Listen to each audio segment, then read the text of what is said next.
اگر همون سراینده ای که سخنهای بی معنی دارد، شعرهای دارد که از تربیه بیرون است، اخلاق جوانها را ویران میکند، این گونه سرودها را گوش کردن ما و شما سبب نجات ما و شما نیست. زیرا که این السمع والبصر والفؤاد کل اولئک کان عنه مسئول. خداوند در قرآن میگوید یقین دانین چشمهاتان، گوشهاتان، دستهاتان، پایهای شما در روز قیامت از حیات شما نزد من اخبار میدهند. در کدام راه صرف شدن اخبار میدهند. شما خودتون خلاصش برارید. دیروز ما در یک معرکه بودیم، بسیار یک صحبت عجیب شد و حتی یک برادر خیلی قیمتی ما عجایب یک سخنی گفتن در همون سرودهای بی‌معنیی که بعضی سراینده ها می سرایند تماشا کنین، گفتن همون معرکه در فقط زنک میماند و تودک، دیگر هیچ کس نمیماند. موی سفیدای عاقل هیچ کس نمیبینی، آدمای اهل خیرت در اون معرکه نمیبینی. شما میره مشاهده کردی خودتان.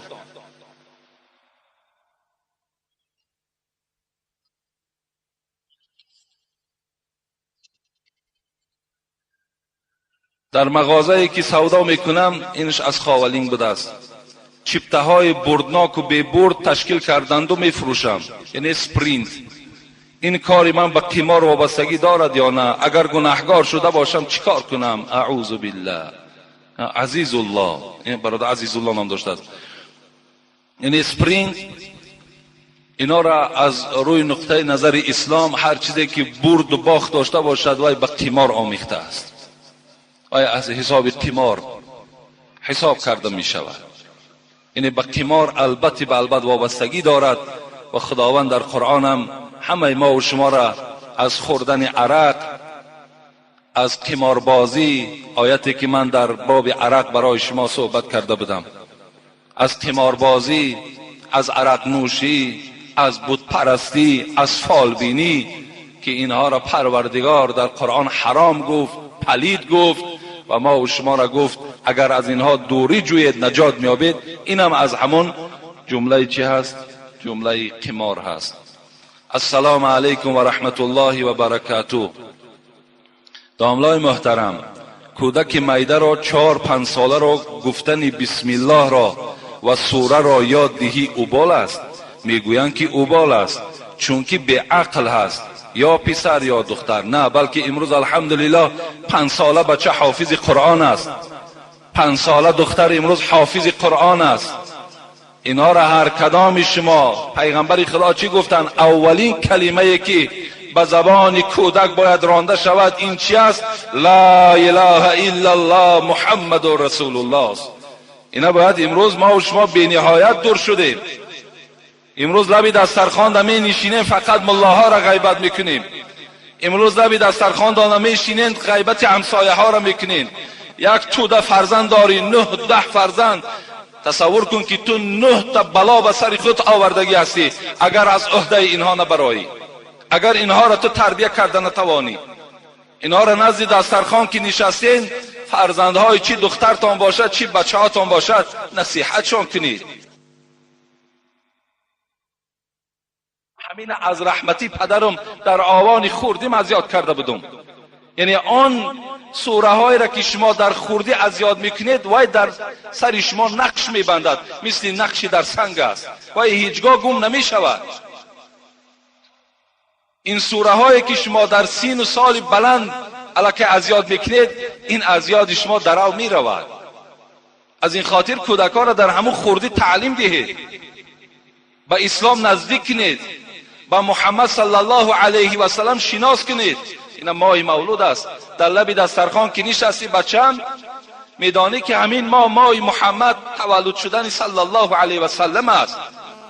محمد پدرش عبدالله نام داشت، مادرش آمینه نام داشت، فلان قزن داشت، 6 تا فرزند داشت، فرزنداش اینا بود.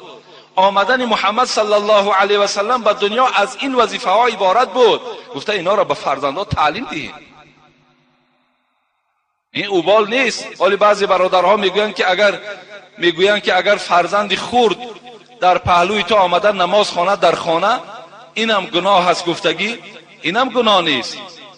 برای چی پیغمبر خدا گفتن نمازهای سنت در خانه خوانید؟ برای چی گفتن نافله هاتون در خانه ها خوانید؟ یک حکمتش همین است که کودکی تو وقتی 2 ساله است، 3 ساله است، 4 ساله است، همون خم و راست شوی تو را وقتی که میبیند آمده در پهلوی تو چیکار میکند؟ و هم عادت میکند و هم خم راست میشود. از پدرش شاید که پرسد، شاید خدا در ذهن همون کودک در آورد و از پدرش پرسد پدر چرا تو خم میشوی؟ چرا تو سجده میکنی؟ پدر چی میگوید؟ آخی الله وجود دارد، ما بنده خدا هستیم، ما باید خدا را عبادت کنیم. به فرزندی من تو هم فردا کلان که شدی ان همچنان خدا را عبادت کن. این وظیفه های هر یک پدر و مادر است.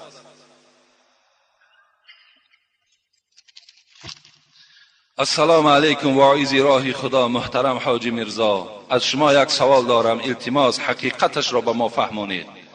سوال چنین است: ملا امام مسجد محله ما چنان فتوا داده است که اگر مرد با دختر عاشق شود، اگر رازگی این هر دو و والدینشان باشد،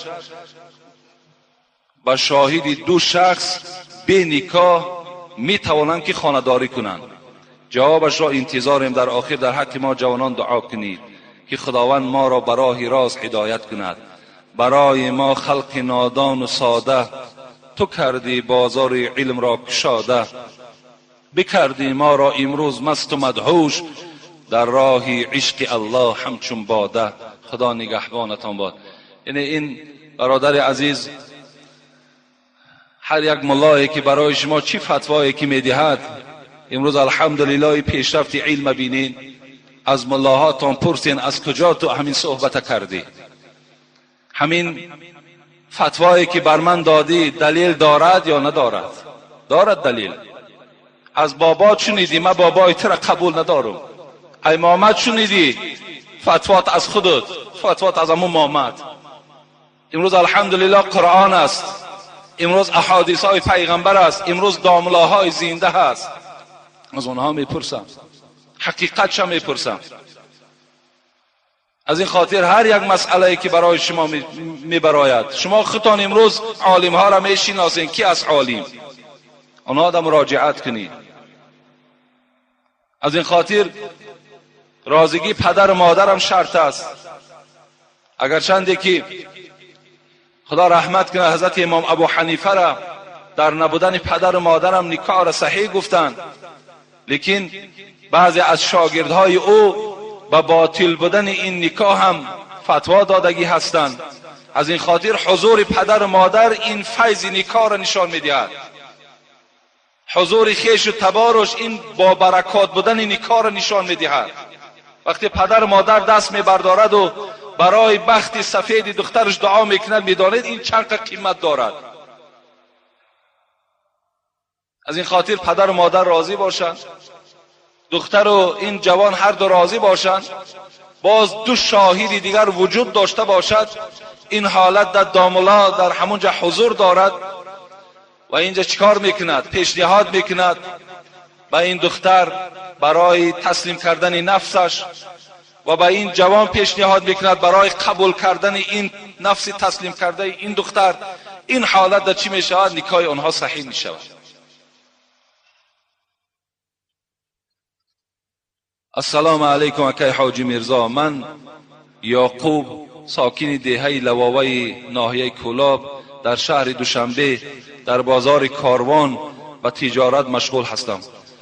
از شما خواهش دارم که یک دادرم در زاهدان ایران تحصیل میکند، طالب علم هستند و مادر دارم که مریض هستند. التماس در حق آنها و اهل عائله ما دعای خیر کنید. خداوند شما را نگهبان باشد.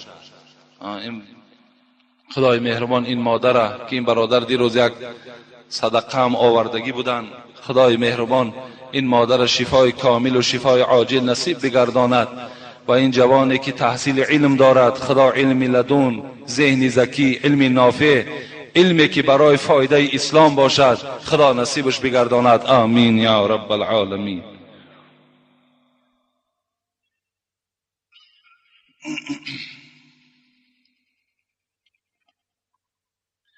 السلام علیکم داملا حاجی میرزا، خدا را هزارها حمد و ستایش میکنم که از چندین کارهای ناروا باز ایستاده ام. اول و آخر فضل خداست، بعداً صحبت‌های شیرین و دلچسب شماست. من تاجرم در سلطان کبیر، با 2 سوال مراجعت کردنیم و با شما اخلاصی زیاد دارم. اگر تمام عالم‌های تاجیکستان فتوا دهند، من از آنچه شما میگوید او را قبول دارم، از حساب اخلاصی به شمارم. داملای عزیز، در باب فضیلت طهارت چیزی میگفتی. البته در باب فضیلت طهارت خیلی حدیث های زیاد از پیغمبر خدا وارد شده است. در یک حدیث پیغمبر خدا میگوید من توضأ فاحسن الوضوء خرج خطایاه من جسده حتی من تحت اظفاره. هر وقتایی که امتان من طهارت میکنند، از تمام جسد او آن خطاهایی که کردن همش میریزند، مثل آبی که ریخته میشود، حتی که از زیر ناخنهاشان همان خطاهایی که کردن همش میریزند. اینم از طهارت است. ان امتی یدعون، خدا گفت در روز قیامت امتان من خوانده میشوند. وقتی امتان من دعوت کرده میشوند، آنها غرن محجلین، آن موضع هایی که طهارت کردن آنها جلا میدهند، آنها روشنی میکنند، مثل طلا چگونه که روشنی میدهد، چشم انسان خیره میکند. انا همین بندهای دست ما و شما، چهره های ما و شما، پیشانی و پای های ما و شما روشنی میکرده است. پیغمبر خدا میشناخت است که همین از امتی من است، من آثار الوضوء. پیغمبر خدا گفت این جلا، این روشنی از کجا پیدا شد؟ این از تأثیر همون آب طهارت است. از این خاطر پیوسته با طهارت بودن، بعضی عزیزان ما و شما گفتن این نشانه کلمه شهادت گفتن است.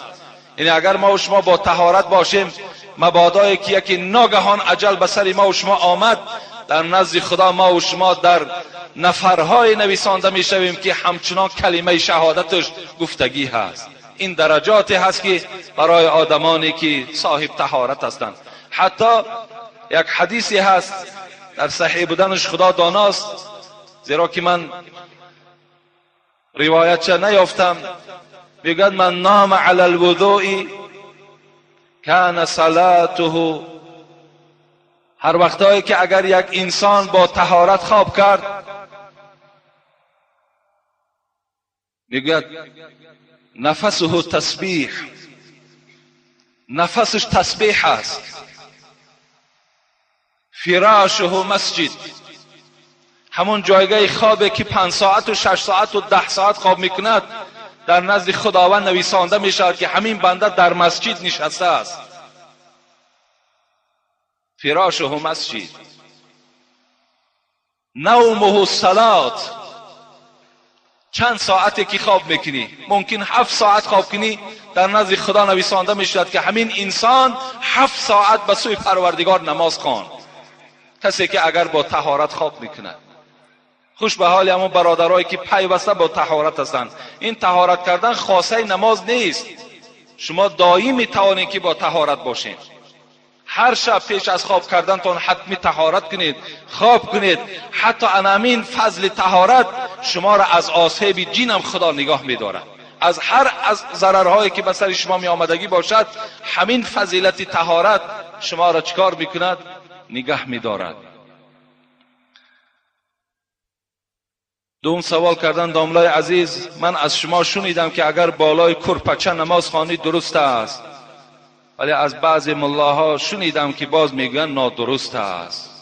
در تحیر ماندم. من گفتم، پیش گفتم، هر یک دامه که یک فتوا را که داد حجت چه پرسین، گویم برای چی بالای کرپچه نادرست است نماز خواندن؟ چرا؟ سببش در چیست؟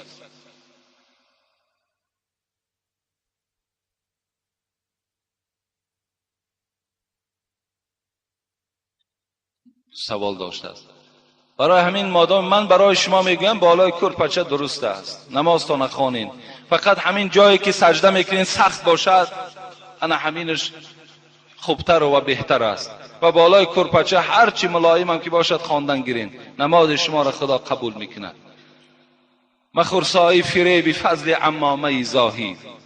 خدا رحمت کند محمد صاحب ایرانی را که یک کلیاتش در نزد من است، او چی میگوید؟ وایم بیچاره از دسته همین بعضی ملاهای سلا کلان چیکار کردم؟ خیلی مانده شدند، دیدن که فقط سله دارد کله ندارد. و چی گفتند؟ گفتند مخور صاحب فریب فضل زاهد، همون فضل همون سله کته بدن او دا گفتند فریب نخور که در گنبد زی به مغزی صدا بسیار میپیچد. همون گنبد نگاه که گفت هیچی مغز نداره، ها بگو 10 بار ها ها ها از داخلش آواز آمدن میگیرد. اون کله اونها گفت مثل همون گنبد است. گفت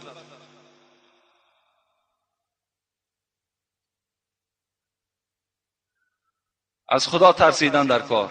من افتا بغیر علم کان اسم علی من افتا. پیغمبر خدا میگه کسی به علم فتوا میدهد ضرر فتوا در گردنش است. اینقدر خودت گناهگار هستی، اینقدر سهو داری، باز اینقدر گناه مردم گردن خود بار کردن چه حاجت است؟ السلام علیکم بابای حاجی، ما یک گروه از شهر دوشنبه از دهه موینکه مخلص شما، از شما خواهش داریم به مسجد ما تشریف آورید و در آخر در حق ما دعای خیر کنید. خدای مهربان دهه شما را پر فیض و پر برکات کند و باز اخلاص شما را نسبت اسلام و نسبت قرآن زیادتر بگرداند و خدا را شما و خداوند شما را از همه آسیب های دنیوی و اخروی نجات دهد. آمین یا رب العالمین. من ندانم این موینکش در کجایی که مسجد شما روان. آره همین که خیر خداوند نصیب کرده باشد و اگر یافتیم و یکی شرایطامون کشید انشاءالله خیر زنده و سلامت باشه میاییم. آیا درست است که السلام علیکم داملای شیرین سخن حاجی میرزا، آیا درست است که زن در خانه تنها باشد و مهمانی که به خانه آید و زن اقلا برای جواب دادن مهمانان در را نگشاید و از پس در جواب گرداند و از هدیه های آورده مهمان را نگیرد؟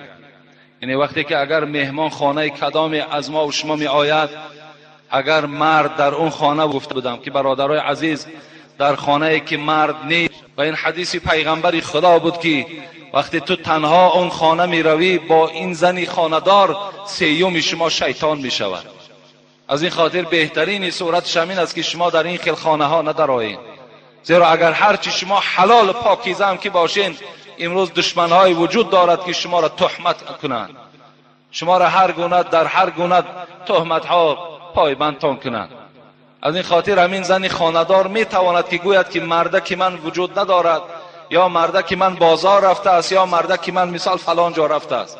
اگر هدیه هاشه که باقی مان میلش گیرد هدیه هاشه، هدیه های باقی ندارد. فقط از او، از سلام کردن با او، از قبول کردن او این زن حقوق ندارد. ولی بعضی ما و شما خیلی فکر میکنیم که اکنون بسیار کاری خوب میکنیم، بعد زنهامون چی میگد؟ خیلی مردک نیست خانش هست کو آخی، بیا نیست مردک بیا خانش هست. اینا را ما و شما باید که قبول نداشته باشیم، علل خصوص در انمین جمعیت حاضره. اگر چنده که در این باب من با فتواهای دیگر هم داده میتوانم از حدیث های پیغمبر، لیکن این زمانه در فتوا داده نمیتونیم، زیرا اکثریت مردم افلاس شدگی هستند، اکثریت مردم خطرناک شدگی هستند. حالا که این برنامه های تلویزیونی پورنوگرافی را دیگاه کردگی هستند، امروز چشم های اینها باور کنید همه ویران شدگی هست. خانت مهمانی میاریش با همراهی خود هم باشد میترسی از بعضیش که یا زن ما تماشا میکنه یا دختر ما تماشا میکنه. بسیار خطرناک است امروز.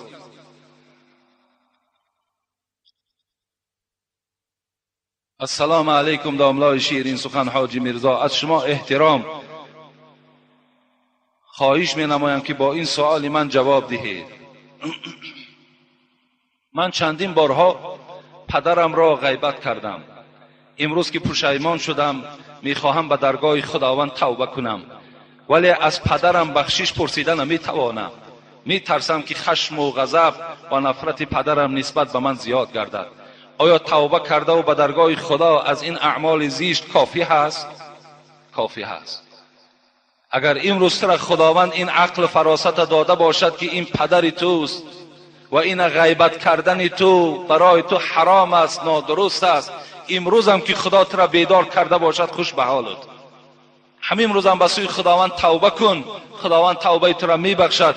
پیش پدرت غیبت هاتم خبر ندی، فقط به سوی خدا توبه صادقانه کن و از این روز اعتبارا همون خدمت پدرت کن و دعاشو بگیر. ان شاء الله خداوند تو را همه گناهات عفو میکند. بر آباءکم تبرکم ابناءکم. حبیب خدا میگوید اگر خواهین ای جوانهایی که امروز صاحب فرزند هستین، اگر خواهین که فرزندهاتان فردا برای شما خدمتگار شوند، امروز پدر و مادر در خدمت کن، فردا تو این نیکی را از فرزندهات میبینی. دوم، فاسق کی را میگویند؟ با احترام یکی از مخلصان شما از شهر دوشنبه. فاسق یک آدم بد اخلاق، یک آدم بد کردار، یک آدمی که بسیار نادرست رفتارها میکند، زبانی درشت دارد، این فاسق میگویند.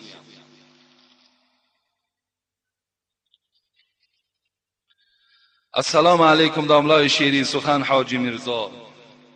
داملای محترم، من 4.5 سال پیش در زندگی من واقعی روی داد. با من بسیار فشارها دادند. من در این فشار دیگر ندانستم چی گفتنم. ندانستم. من یکی از دهانم کلمه 3 طلاق برآمد. یک بچه شاگرد داملا واحد از قمسنگیر وی مسئله چی، ما در یک خانه مهمان شدیم. شاگرد همان داملا واحد در همان خانه درباره 3 طلاقه گپ زده گفت اگر که به ما استادمان گفت که اگر در قاضیات اجازت دهند نکاح درست می شود. داملا حاجی میرزا، همین راست است یا نه؟ به ما درستش را فهمانید. من 5-6 ماه پیش رفته در همان مدرسه از حال خودم نقل کردم. در آنجا ما را اجازت دادند. من نکاح کردم، اما من هیچ وقت خودم را نقض حس نمی کنم. پیش زنم نمی روم، نمیدانم چی کار کنم. داملا به من نقض فهمانید. این که خطا نویسانده است، اینا را من درست کردم. یه حرفایی را خوانده نمیشود. این برادر، شما در علم دنیا خیلی ذوق داشته باشین، علم دنیا را از خود کنیم، نویساندن خوب یاد گیریم، خواندن خوب یاد گیریم. همه فنها دا باید ما تیار باشیم. علم دنیا هم علم چی است؟ علم خدا هست. مادامی که مفتیات که فتوا داده باشد، اونا دستخط می نویسند، مهر می زنند، در اساس همون واقعه تو کرده، صحبت تو کرده، در همون اساس اونا فتوا می دهند. اگر فتوای به نکاح کردن داده باشد، تو می توانی نکاح کردن گیری و از دلت همه شک و شبهه را دور کن و زندگی تا خوب گذراندن بگیر. زیرا این انسانی که تو را فتوا داده است، در همون فتوای دادگیش وای گناهگار است. زندگی تو برای تو حلال می گردد.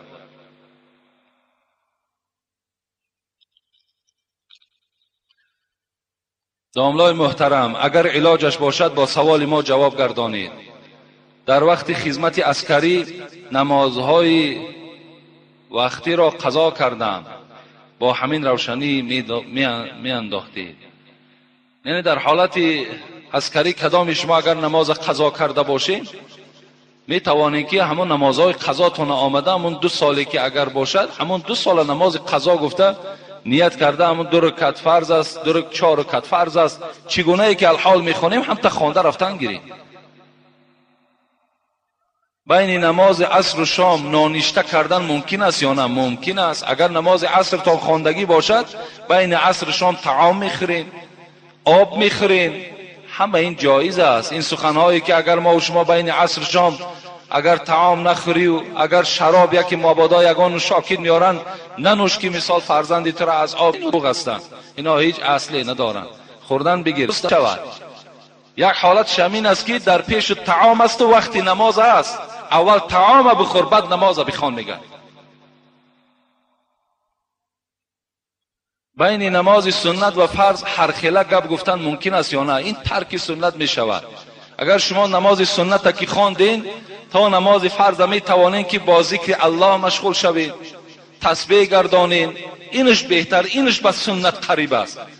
اگر مبادای که یگان گپی بیهوده هم که گفتید، این سنت شما را بیکاره نمیکند. زیرا صاحب فتوای خلاصه هم میگوید که من برای باطل بودن سنت کسی که از پسش گپ زدگی باشد فتوا نمیدهم، زیرا یگان دلیل ندارم. لیکن بهترش صاحب فتوای خلاصه هم میگوید این است که تا ادا کردن فرض بین سنت و فرض فقط تسبیح گوید، ذکر کنید، گپ های بیهوده مشغول نشوید.